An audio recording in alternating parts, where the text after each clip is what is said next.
Bueno, buenas tardes, doctora y compañeros. Nosotros vamos a exponer lo que son los trastornos del aparato digestivo alto, empezando por reflujo gastroesofágico. Siguiente, por favor. El reflujo gastroesofágico lo entendemos como el retorno sin esfuerzo del contenido gástrico a la boca de una forma esporádica y especialmente en el periodo postprandial. Esto va a acontecer en una prevalencia de hasta el 18% en lactantes. Ahora, cuando este fenómeno se incrementa en frecuencia y o en intensidad, puede llegar a superar la capacidad defensiva de la mucosa esofágica y provocar un reflujo gastroesofágico patológico o lo que podemos llamar también la enfermedad del reflujo gastroesofágico.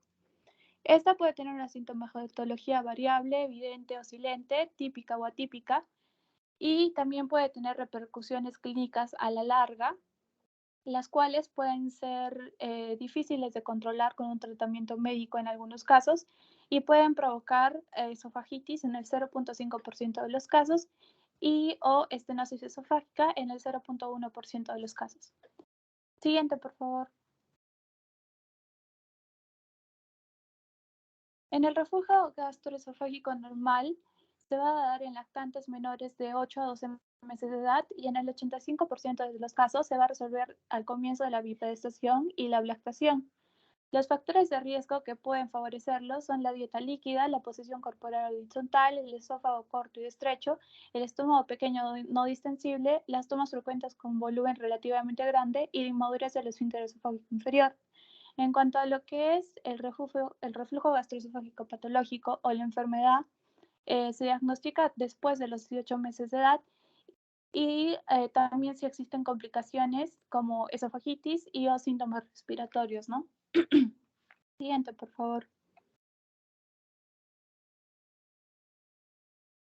En cuanto a la clínica, va a ser fundamental distinguir dos grupos de pacientes con reflujo gastroesofágico. El paciente que va a ser un regurgitador feliz, que presenta regurgitaciones frecuentes sin otra sintomatología ni repercusión clínica acompañante, y el paciente que va a tener el patológico, el cual va a causar signos o síntomas que provocan un deterioro del estado físico e incluso de la calidad de vida del paciente. Entonces, para esto debemos diferenciar si es patológico o no, de acuerdo a las características clínicas que estos pueden tener. Si es normal la regurgitación, vamos a ver que se va a dar con una ganancia de peso normal, mientras que si es patológico, el paciente no va a tener una ganancia de peso o la ganancia de peso va a ser muy poca. En el normal no va a haber la presencia de signos, síntomas de esofagitis, tampoco de signos respiratorios significativos y tampoco de signos neurológicos. Si es patológico, en cambio, podemos ver la presencia de irritabilidad persistente, dolor torácico, disfagia, pirosis, hematemesis, anemia ferropénica, apnea y cianosis. También puede haber sibilancias o neumonías recurrentes, también por aspiración, tos crónica, estridor y el síndrome de Sandífer. Siguiente, por favor.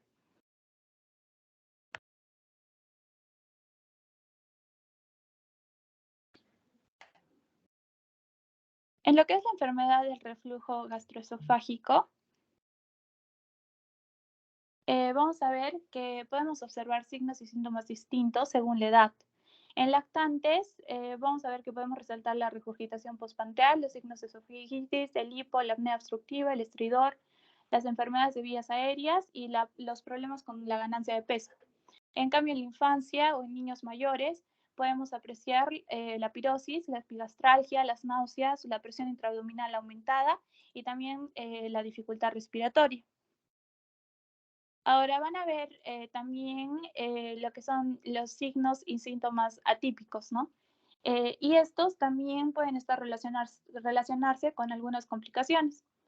En síntomas y signos típicos podemos ver, por ejemplo, la regurgitación, el rechazo al alimento, la pérdida escasa o de ganancia ponderal, la irritabilidad, la rumiación, la acidosis, las hematemesis, el dolor torácico, retroesternal o espiraltralgia, la disfagia y también la aerofagia.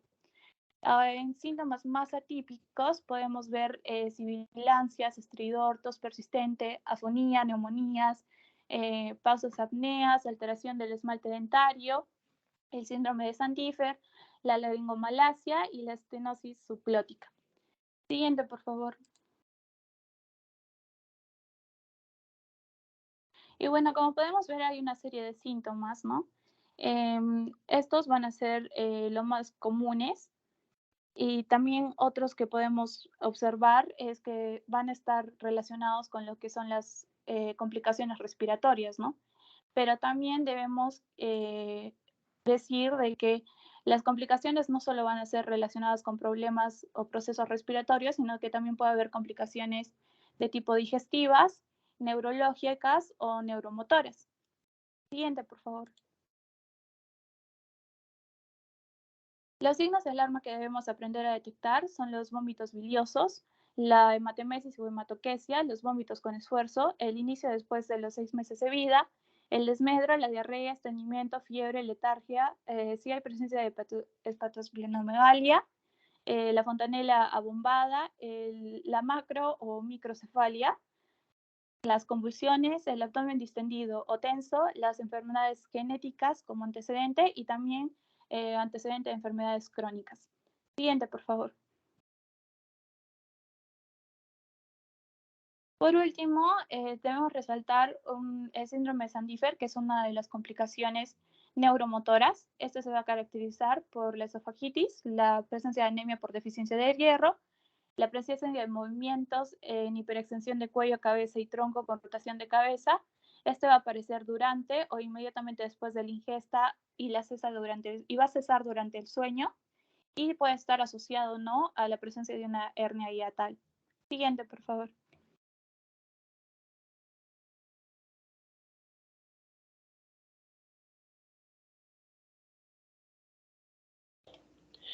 Bueno, continuando con la exposición, siguiente diapositiva, por favor.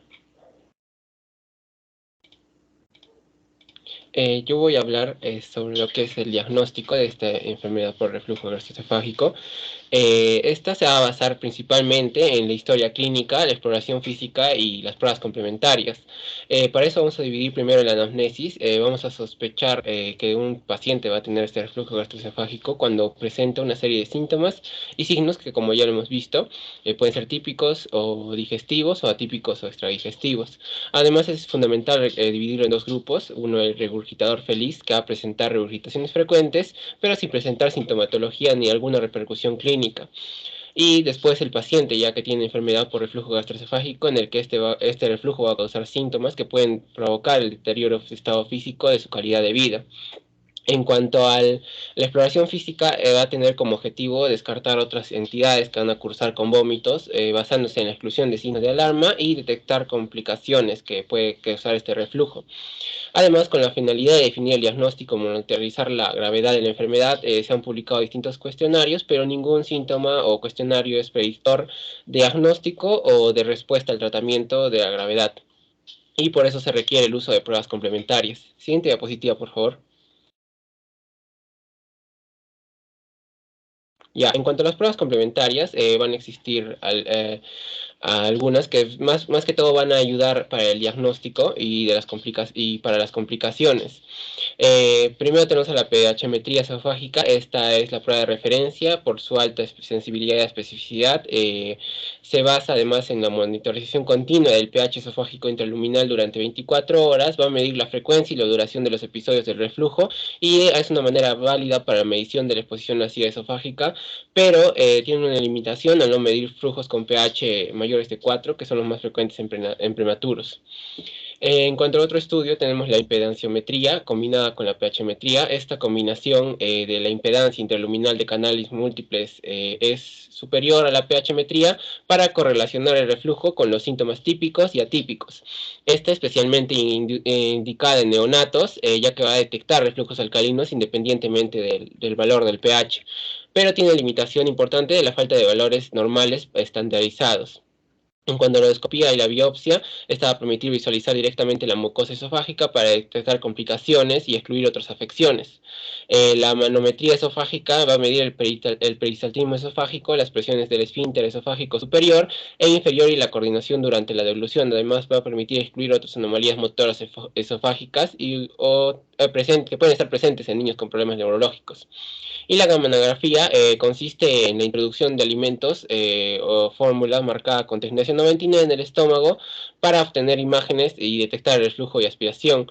Es útil para detectar reflujos postprandiales, identificar anomalías motoras esofágicas, evaluar el volumen refluido y la velocidad del vaciamiento gástrico, pero no es un estudio recomendado de rutina por falta de estandarización de técnica y también la ausencia de las normas específicas para la edad.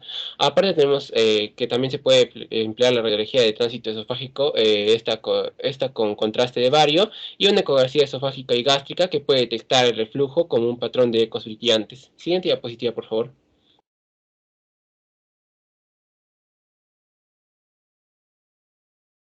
En cuanto al tratamiento, antes de abordar el manejo terapéutico de un niño hay que plantearse la necesidad del mismo. Por ejemplo, en pacientes que tengan esta enfermedad por el flujo gastroesofágico y esta cause síntomas o produzca complicaciones. En el caso de trazarse un regurgitador feliz, es esencial tranquilizar y explicar a los padres de que este es un proceso benigno cuya evolución va a ser la resolución espontánea sin recibir tratamiento. Los objetivos de este tratamiento son mejorar la sintomatología, resolver las lesiones histológicas, evitar complicaciones y reducir la utilización de recursos sanitarios. Siguiente diapositiva, por favor. Para esto deben seguirse recomendaciones. Es, Dentro de estas recomendaciones, primero tenemos a las medidas higiénicos-dietéticas con cambios en la alimentación. Eh, No parece existir alguna diferencia entre el número de regurgitaciones entre niños alimentados con fórmula y con lactancia materna. La disminución del volumen de alimentación disminuye la frecuencia de los reflujos y los espesantes de fórmulas han demostrado disminuir clínicamente las regurgitaciones. En cuanto a terapias de posicionamiento, la mejor posición para los episodios de reflujo es el decúbito pronobilateral, pero dado que esta posición también se relaciona con el síndrome de muerte súbita del lactante, no está indicada en niños menores de un año, salvo que estén bajo monitorización, siendo mejor el decúbito supino en la posición recomendada. En cuanto a cambios de estilo de vida en niños y adolescentes, en niños mayores y adolescentes no hay evidencia científica que aprueben restricciones dietéticas extensas, pero se recomienda para dormir en una posición elevada de la cabeza y sobre el lado izquierdo. En cuanto a las medidas farmacológicas, tenemos los supresores del ácido, que están considerados durante la primera línea antes que los procinéticos. Están los bloqueadores de receptores de H2 de histamina o anti-H2, como la ranitidina o la cimetidina. Estos van a disminuir la secreción ácida al inhibir los receptores de histamina de las células parietales del estómago. Van a neutralizar la acidez del material refluido, aunque no disminuyen el número de episodios de reflujo. En cuanto a los inhibidores de la bomba de protones, como el omeprazol, vamos a tener que estos van a actuar disminuyendo la secreción ácida, inhibiendo la bomba de sodio-potasio de la célula parietal gástrica y van a inhibir la acción de la gastrina, la histamina y agentes muscarínicos. Y los procinéticos van a actuar aumentando el peristaltismo esofágico y acelerando el vaciamiento gástrico. Actualmente se consideran de segunda línea debido a sus efectos secundarios. En cuanto al tratamiento quirúrgico, este está indicado en pacientes que ya tengan la enfermedad por reflujo gastroesofágico confirmada. Además, con un adecuado control o tratamiento médico y que también o pacientes que tengan complicaciones de esta enfermedad, también en pacientes con retraso mental grave, y la técnica que se emplea es la fundopiclatura de Nissen y últimamente la técnica laparoscópica ha reemplazado a la cirugía abierta por su menor morbilidad y estancia hospitalaria, aunque el porcentaje de fallo es mayor en esto. Siguiente diapositiva, por favor. Ahora vamos a ver lo que es la infección por el Helicobacter pylori. Siguiente, por favor.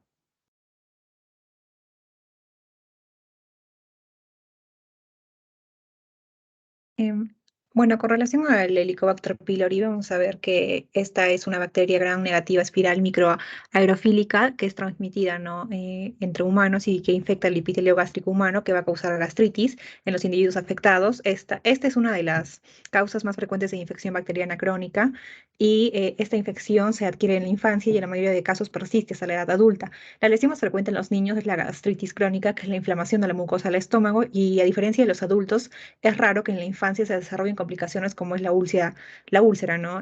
O cáncer, entre otras.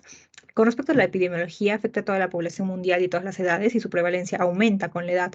En países desarrollados la infección es excepcional en el primer año y baja en la infancia y aumenta posteriormente, ¿no? Con la edad.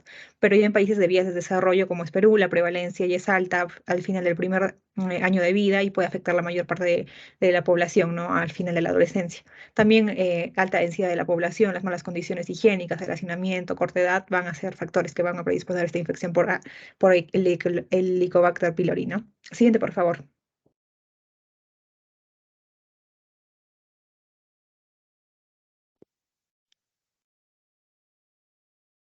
Con respecto a sus causas, se ha observado que la colonización depende de varios factores relacionados a la virulencia del microorganismo, la susceptibilidad del huésped, condicionantes ambientales, como también el nivel socioeconómico, ¿no? Se dice que las posibles vías de transmisión son de persona a persona, o sea, una mayor incidencia, sobre todo en niños cuyo padre o madre estén infectados, fecoral, cuando es ya sea por patrones sociales y geográficos, van a ver, ¿no? En alta incidencia en poblaciones de vías de desarrollo. Y oral, cuando es en la saliva y de la placa dental, que puede sugerir una posibilidad, ¿no? De la cavidad bucal, sea un reservorio, ¿no? De esta bacteria, y asimismo por alimentos o aguas contaminadas. Con respecto a las manifestaciones clínicas en la edad infantil, las manifestaciones son inespecíficas, el 80% son asintomáticos, generalmente los signos y síntomas se refieren a gastritis, ya que las ulceraciones y hemorragias son raras, ¿no? En este grupo etario. Y respecto a los síntomas, generalmente el dolor abdominal, su característica es que es un dolor sordo persistente de la presión epigástrica que aparece al cabo de 2 o 3 horas después de la comida. Aparece también y desaparece durante algunos días o semanas. Ocurre en la mitad de la noche cuando el estómago del niño está vacío. Se alivia al comer o tomar medicamentos o antiácidos, ¿no? Y otros síntomas posibles asociados son hinchazón, distensión del abdomen, malestar estomacal o náuseas, vómitos, eructos frecuentes, falta de apetito, pérdida de peso involuntaria, meteorismo, hematemesis somarena, pero eso ya tendremos que ver, ¿no? Que sea otra patología y hay que ponerle mucha atención a estos signos de alarma. También pueden presentar otros datos clínicos extradigestivos como alteraciones antropométricas, como es la talla baja, anemia ferropénica refractaria, cefalea, retraso puberal en niñas preadolescentes y en sí la relación de la infección por Helicobacter pylori y el dolor abdominal recurrente aún es controvertida, aunque existen publicaciones que apoyan, ¿no? Estas manifestaciones clínicas y también se dice que está relacionada, ¿no? Con el riesgo de cáncer gástrico y linfoma Malte, que son patologías más frecuentes, pero estas son asociadas al adulto, no tanto en la niñez como mencioné, no es frecuente, ¿no? Complicaciones en este grupo etario. Siguiente, por favor.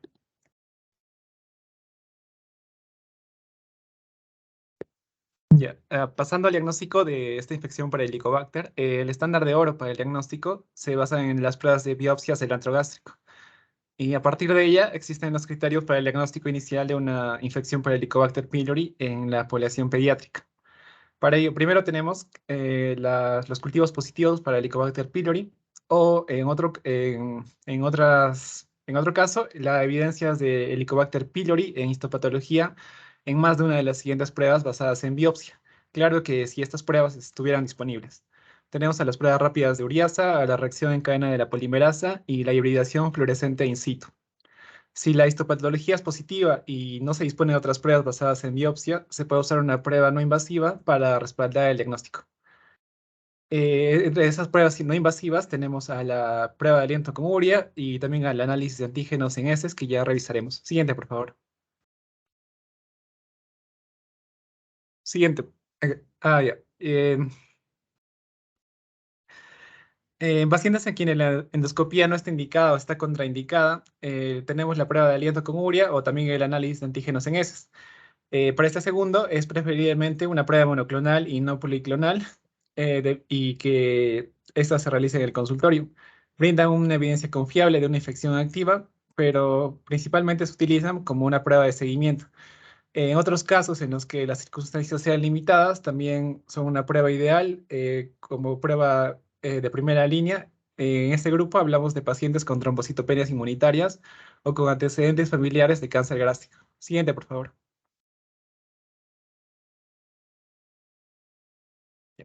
Hablando del tratamiento, existen indicaciones tanto definitivas como relativas para iniciar, y tenemos que pensar que en el grupo de la edad pediátrica solo debe tratarse si existe una fuerte sospecha de una complicación por una infección de Helicobacter pylori. Entonces, en ese caso, como indicaciones definitivas, tenemos la presencia de úlceras duodenales o gástricas con una infección por Helicobacter pylori.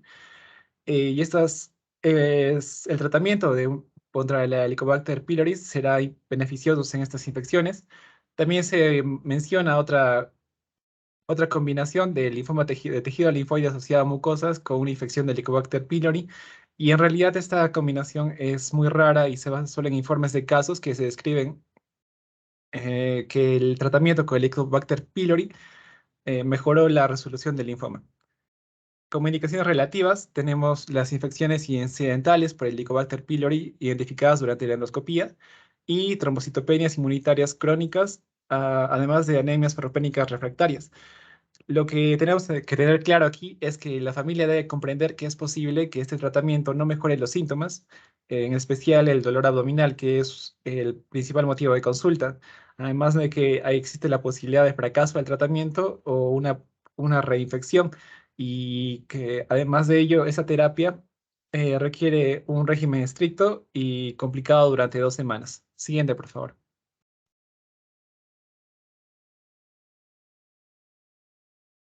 Siguiente, por favor.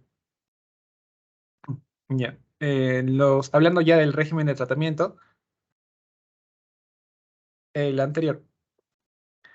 Hablando de los regímenes de tratamiento, debido a que la resistencia a los antibióticos es común, la selección de un régimen adecuado se debe realizar en función a las pruebas de susceptibilidad a los antibióticos en forma individual. Como pueden ver en la tabla, lo que se valora es la resistencia o la sensibilidad a la claritomicina o al metronidazol, y a partir de ellos podemos sugerir el régimen. En caso de que no se cuente con esta sensibilidad, lo que se menciona es que se recomienda la terapia cuádruple, que en este caso que normalmente se da cuando existe una resistencia tanto a claritromicina como a metronidazol. Entonces, cuando hay susceptibilidad tanto a claritomicina como metronidazol, lo que se recomienda es una terapia combinada del inhibidor de la bomba de protones más amoxicilina más claritromicina. Y si, por ejemplo, como mencioné, existe una resistencia a ambos medicamentos, se da la terapia cuádruple de bismuto, bomba inhibidora de protones, tetraciclina y metronidazol. Aparte de que también existe otra terapia muy similar que se basa en bismuto, bomba inhibidora de protones, amoxicilina y metronidazol. Siguiente, por favor. Ya bueno, y esto es básicamente lo mismo, pero en caso de pacientes que presenten alergia a la penicilina. Siguiente, por favor.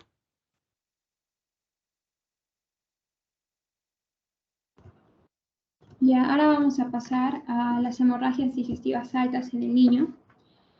Tenemos como definición que se entiende a esta hemorragia alta, aquella que se origina en los segmentos del tracto digestivo por encima del ángulo de Treitz. La mayoría de estas suele limitarse a pérdidas de sangre que no comprometen la estabilidad hemodinámica, pero cuando comprometen es ahí que cobra importancia y hay que tener cuidado, porque puede tener consecuencias graves. Su forma de presentación puede variar según el origen, la rapidez de la pérdida, el volumen de la misma. Y para ello tenemos que tener presente algunos significados, por ejemplo, hematemesis, que es la sangre expulsada por la boca, habitualmente con el vómito y que puede variar de color. Puede ser de un rojo rutilante cuando es proximal el sangrado y puede ser de incluso llegar a un color negruzco y cuyo origen puede localizarse desde el esófago hasta el duodeno. La melena, que es la expulsión por el recto con las heces de sangre negra, de consistencia alquitranada y muy maloliente, indica hemorragia en tramos altos del tubo digestivo. Y aquí hay que considerar que a veces la sangre procedente de aquel origen puede ser de color rojo o rojizo, indicando que hemorragia puede ser importante y asociada a un tránsito intestinal acelerado. También tenemos el concepto de sangre oculta, que es la no visible y es debida a la escasa cuantía de hemorragia, y su detección requiere técnicas diagnósticas de laboratorio que vamos a ver más adelante en el diagnóstico. Según la etiología se puede utilizar varias clasificaciones, son varias. Tenemos una de ellas que de forma práctica hace referencia a si el sangrado es agudo o bien crónico. Como podemos ver en la tabla número 1, sangrado agudo tenemos algunos ejemplos como varices esofágicas y sangrado oculto como en el caso de tumores. Y también otra manera de etiología dividido según la edad, cuando es neonato debido a una deglución de sangre materna, a úlcera por estrés, enfermedad hemorrágica recién nacido, gastritis erosiva, úlcera, esofagitis, varices, lactante menor de 2 años, preescolar de 2 a 5 años y escolar más de 5 años. Bueno, aquí es para ver el diagnóstico diferencial, porque hay ocasiones en las que se plantea si realmente es sangre lo emitido en el vómito o en las heces, y si lo es, hay que valorar su origen, es digestivo o extradigestivo, y hay que ver si corresponde a una verdadera hemorragia, cavidad oral, ginecológica, o una de causa extradigestiva, o una falsa hemorragia que puede ser por los alimentos, aditivos, fármacos, excipientes y deglución de la madre en el recién nacido. Pasando a la valoración del paciente, es importante que en estos pacientes que presentan este tipo de hemorragia hay que hacer una valoración clínica atendiendo fundamentalmente la estabilidad hemodinámica. Se hace una exploración clínica y la anamnesis que puede hacerse al mismo tiempo de forma secuencial. En esta tabla podemos ver lo que se tiene que considerar, y hay que valorar los signos y síntomas de shock, la perfusión periférica, el relleno capilar, la coloración cutánea, la frecuencia cardíaca, respiratoria, pulso, tensión, diuresis, el estado neurológico, y considerando que siempre en los niños el signo más precoz de shock es taquicardia. Y en la afectación hemodinámica se puede valorar según 4 grados de shock, que son del Colegio Americano de Cirujanos, y bueno, que se va a explicar mejor en el diagnóstico de diferenciación. Y los síntomas,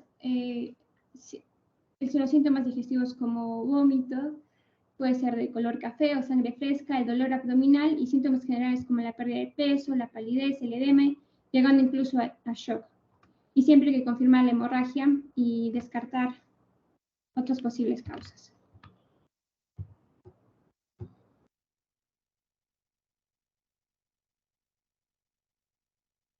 Bueno, ahora pasaremos al manejo clínico de la hemorragia digestiva alta. Tenemos que incluir los siguientes pasos. Primero, como ya mencionó Karen, evaluar el estado hemodinámico y la estabilización si es que se precisa.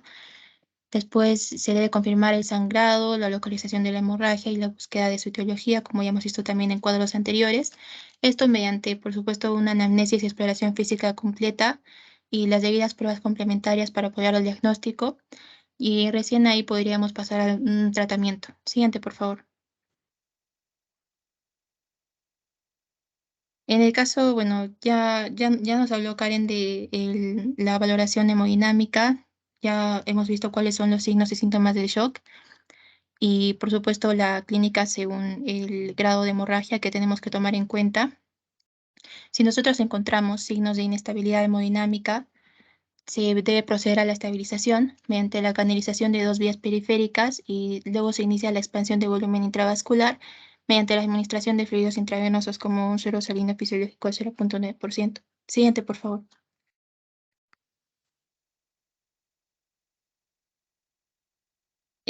Bueno, ahora vamos a pasar a la confirmación de la hemorragia, la localización y la búsqueda de las causas de la hemorragia. Por supuesto, solo se debe realizar en pacientes que ya se encuentran hemodinámicamente estables. Y para esto, por supuesto, tenemos que tomar en cuenta una anamnesis que sea enfocada y dirigida, una exploración física exhaustiva. Y bueno, ya hemos visto en anteriores diapositivas cuál es la anamnesis que se debe realizar, la exploración física igualmente. Solo remarcar que sería bueno siempre interrogar, ¿no?, sobre la ingestión de medicamentos gastroerosivos, como ANS, esteroides, hierro, etcétera. Y también la posible ingestión de tóxicos o de algún cuerpo extraño. Siguiente, por favor. Ahora pasando a las pruebas complementarias, es importante remarcar que las pruebas de laboratorio no ayudan a identificar en sí la causa de la hemorragia digestiva alta, no la confirman. Entonces tenemos a la analítica sanguínea.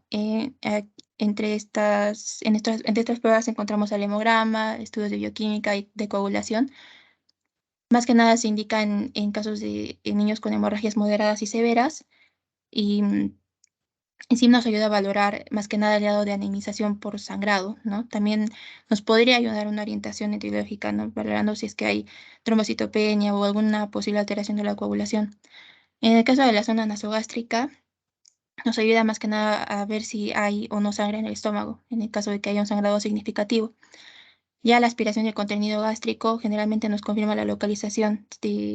Por ejemplo, si nosotros tenemos un aspirado claro bilioso, ya descartaría la existencia de un sangrado activo ya en nasofaringe, esófago, estómago, pero sí no se descartaría un sangrado postpilórico. La sonda más que nada previene la dilatación gástrica en caso de hemorragias masivas y no se recomienda realizar el lavado gástrico y menos con soluciones frías. Siguiente, por favor. En el caso de la endoscopía, nos permite identificar el lugar de sangrado y el tratamiento del punto sangrante. Se recomienda realizar dentro de las 24 a 48 horas para bebés y niños que presenten sangrado de tubo digestivo alto que sea agudo y grave. Y bueno, es posible que se necesite una endoscopía más temprana si no se puede controlar el sangrado. Y ya podemos encontrar otras pruebas como la angiografía, las imágenes de radionucleótidos. La angiografía más que nada se realiza en aquellos niños cuando el control de la hemorragia mediante endoscopía falle, ¿no? O cuando haya malformaciones vasculares que requieran ya una cirugía. Siguiente, por favor.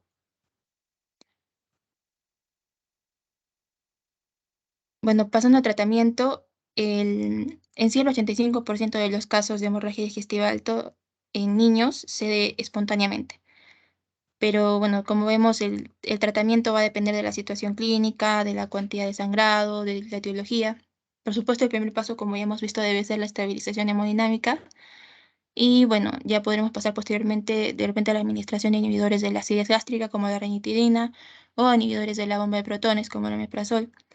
Más que nada se utiliza en niños con hemorragia digestiva alta activa y bueno, como un tratamiento para la prevención del resangrado. Ya en caso de que se sospeche o que se tenga una evidencia de sangrado por varices esofágicas, el tratamiento debe ser, por supuesto, la administración de agentes como la vasopresina o el octreotida, que son agentes vasoactivos. Y otros tratamientos que se tiene que tener en cuenta para la hemorragia digestiva alta es el activa ese tratamiento endoscópico, no con la termocoagulación o la escleroterapia de varices. Y ya el riesgo de resangrado para desde el episodio inicial de sangrado por una rotura de varices esofágicas es de un 80% y por eso se recomienda una profilaxis secundaria para la prevención del sangrado de varices. Y por eso en este incluimos a la escleroterapia, que es el tratamiento endoscópico, y el tratamiento farmacológico, que es el propranolol, para disminuir la tensión portal. Siguiente, por favor. Ahora vamos a pasar a hablar de dolor abdominal. Siguiente diapositiva, por favor. Como introducción, tenemos que saber que es necesario una serie de conocimientos que nos permitan diferenciar un dolor abdominal realmente urgente de otro que no puede serlo, ¿no? Entonces debemos saber reconocer lo que puede esperar en una sala de espera de lo que no, y debemos saber que mandar al servicio de urgencias hospitalario por sospecha de una patología que precise de una cirugía urgente, ¿no? También hay que saber que el dolor abdominal en pediatría vendría a ser uno de los motivos de consulta más frecuente, tanto en su presentación como en episodios agudos y en su presentación de manera intermitente y recurrente, ¿no? Si hablamos de los cuadros agudos, en estos cuadros existe mayor número de causas orgánicas y aquí vamos a encontrar el dolor abdominal agudo, que son aquellos en los que la duración es menor a un mes, y el abdomen agudo, que se caracteriza por tener una evolución inferior a 48 o 72 horas, es constante, intenso, se acompaña con frecuencia de vómitos, afectación del estado general y palpación abdominal dolorosa. Siguiente diapositiva, por favor. En lo que es la etiología, es fundamental el conocimiento de las principales patologías que pueden causar este dolor abdominal según los grupos etarios y la frecuencia, ¿no? Y a raíz de que no se cuenta con muchos exámenes complementarios que nos puedan ayudar a investigar la etiología del cuadro clínico, siempre es bueno realizar una correcta anamnesis y una buena exploración física para valorar el olor abdominal, ¿no? En este cuadro tenemos las diferentes etiologías según grupos etarios. Por ejemplo, en recién nacido, de 0 a 1 mes, encontramos la sepsis, infección urinaria, cólicos del lactante, gastroenteritis, intolerancias alimentarias, el lactante de 1 a 12 meses, también la gastroenteritis, traumatismo, cólico del lactante, intolerancia a alimentos e infección urinaria. En niños de 2 a 4 años, gastroenteritis, transgresiones alimentarias, infección urinaria y síndrome hemolítico urémico. En niños de 4 a 11 años, gastroenteritis aguda, apendicitis, púrpura de Henoch-Sorlein, traumatismo, infección urinaria y neumonía. Y en adolescentes, apendicitis, enterocolitis, ovulación o enfermedad inflamatoria, ya sea intestinal o pélvica. Y aquí es importante destacar por su frecuencia dentro de las causas de abdomen agudo en pediatría, la apendicitis en el niño mayor a 5 años y la invaginación en el lactante, ¿no? La apendicitis aguda en los niños menores de 5 años puede tener una presentación menos característica y una progresión más rápida de la infección a formas complicadas, y la invaginación puede manifestarse con cuadros de letargia, hipotonía, debilidad aguda, alteración brusca del nivel de conciencia o episodios paroxísticos, ¿no? Siguiente diapositiva, por favor. Y luego tenemos este esquema de toma de decisiones en el olor abdominal, siempre empezando por la valoración rápida del triángulo de evaluación pediátrica, ¿no? Y dependiendo de ello, evaluamos si nuestro paciente está estable o no. Si es que estuviera inestable, se debe estabilizar al paciente, pero si de lo contrario está estable, se debe realizar una buena anamnesis, un buen examen físico, y según esto veremos si se trata de abdomen agudo quirúrgico. Y si es así, se deriva, pero si es que no, se sigue indagando más sobre la sintomatología del paciente y se le puede pedir pruebas complementarias que nos ayuden a dar un diagnóstico etiológico. Siguiente, por favor.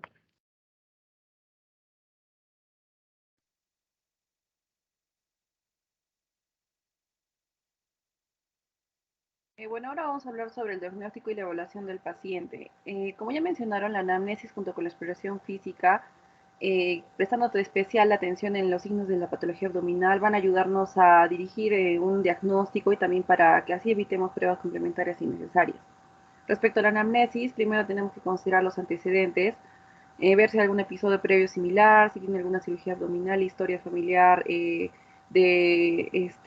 un dolor abdominal agudo, traumatismos, alimentos consumidos, algún medicamento, o tal vez alguna ingesta accidental o intencionada de drogas, ¿no? Después también el modo de presentación, si va a ser agudo, gradual, intermitente. Por ejemplo, un dolor repentino, súbito, suele indicar problemas mecánicos, por ejemplo, una perforación intestinal, una invaginación, un embarazo ectópico. Y cuando la presentación es lenta, se asocia con procesos inflamatorios como una apendicitis, una pancreatitis, una colecistitis. Y si es intermitente, con carácter cólico, suele corresponder a dolores referidos de vesícula biliar, a conductos pancreáticos, riñón, vías urinarias, ¿no? O por ejemplo también del útero, de las trompas de falopio. También debemos tener en cuenta la duración, ¿no? Por ejemplo, un dolor abdominal severo de más de 6 horas de evolución es sugerente de una patología quirúrgica. También el tipo, ¿no? Si es continuo, si es un cólico punzante o difuso. El dolor continuo se da en la relación con procesos inflamatorios agudos.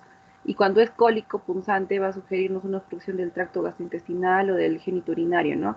Y un dolor difuso suele presentarse en situaciones evolucionadas de los anteriores procesos. También la localización, por ejemplo, si es en el epigastrio, periumbilical, si es en el hipogastrio, suprapúbico, generalizado y también en el sacro.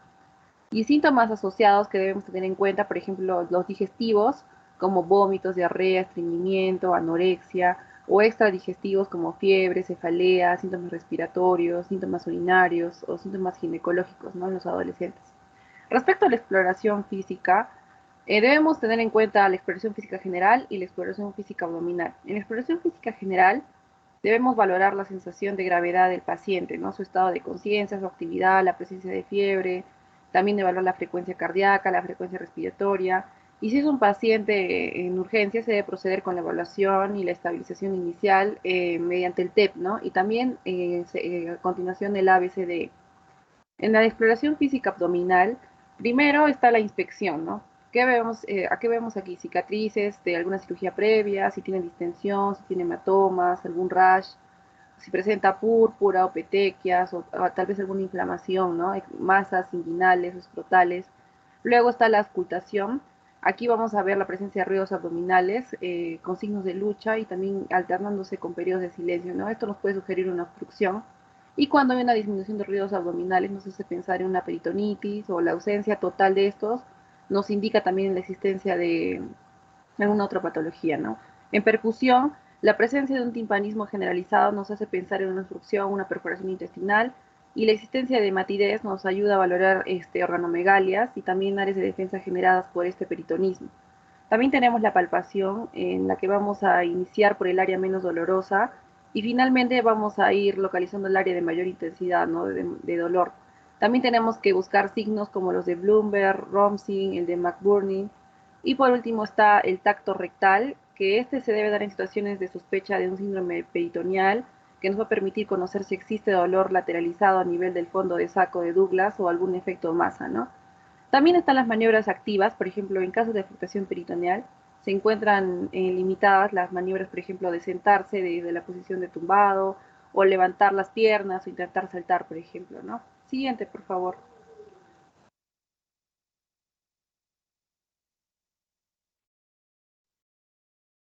Continuando con el diagnóstico diferencial, ¿cuándo nosotros debemos sospechar de que se trata de un abdomen agudo quirúrgico? Sobre todo cuando el dolor va a ser localizado y fijo en una zona particular del abdomen. Esto nos va a indicar que más que todo va a ser una patología quirúrgica como una apendicitis, una torsión ovárico-testicular y una invaginación intestinal. Siguiente, por favor.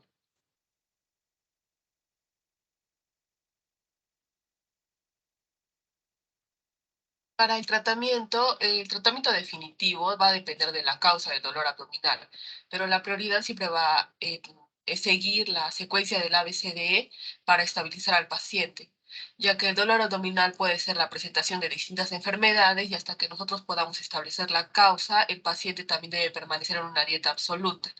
Y la analgesia no enmascarará el diagnóstico y tampoco no retrasa el tratamiento.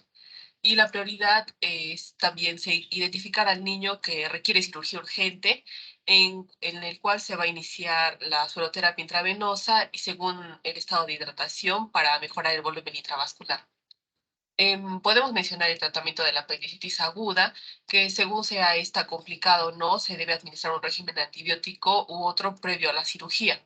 En el caso de una apendicitis aguda no complicada, se puede usar antibióticos como la cefixime intravenosa, 40 miligramos por kilo, y en pacientes alérgicos a los beta-lactámicos, la gentamicina, el metronidazol, esto cada 8 horas. Y en una apendicitis complicada ya cambia el tratamiento antibiótico, podríamos usar meropenem intravenoso, 20 miligramos por kilo cada 8 horas. Otra patología que también solemos ver es la invaginación intestinal. Aquí el 80-90% de los casos el tratamiento va a ser conservador con un enema hidrostático de suero fisiológico bajo sedación o analgesia intravenosa. El tratamiento ya se vuelve quirúrgico si es que el paciente está en un mal estado general, tiene alteraciones electrolíticas graves o una perforación intestinal. Y se sospecha un proceso de base que actúa como la cabeza de invaginación, podríamos pensar de un linfoma o cuando fracasa la reducción mediante el enema. Otra patología que podemos ver también, la gastroenteritis aguda. En este caso, el tratamiento es una dieta normal para la edad del paciente y siempre con la hidratación adecuada, siendo la vía oral la de elección con los sueros de rehidratación oral. Y en aquellos pacientes que presentan una deshidratación leve o moderada, en los casos en que la rehidratación rápida no ha sido posible y están hemodinámicamente estables y no tienen ninguna alteración electrolítica grave ni enfermedades, del metabolismo como problemas de la glucosa, se les realiza la rehidratación endovenosa rápida a 20 mililitros por kilo hora durante 2 horas con el suero fisiológico y más la glucosa al 2,5%. Y depende del agente etiológico, se indica el tratamiento antibiótico. Por ejemplo, si es un paciente que ya está con aspecto séptico o bacteremia, podríamos usar la ceftriaxona, o en el caso si es Shigella, la citromicina, o si es Campylobacter, también se puede usar la citromicina vía oral, 6 miligramos por kilo, cada 24 horas durante 3 días. Siguiente, por favor.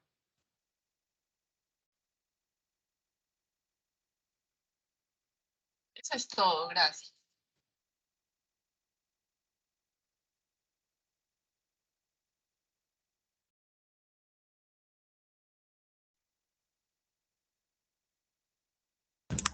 Muy bien, chicos, ¿alguna duda, pregunta, intervención o comentario?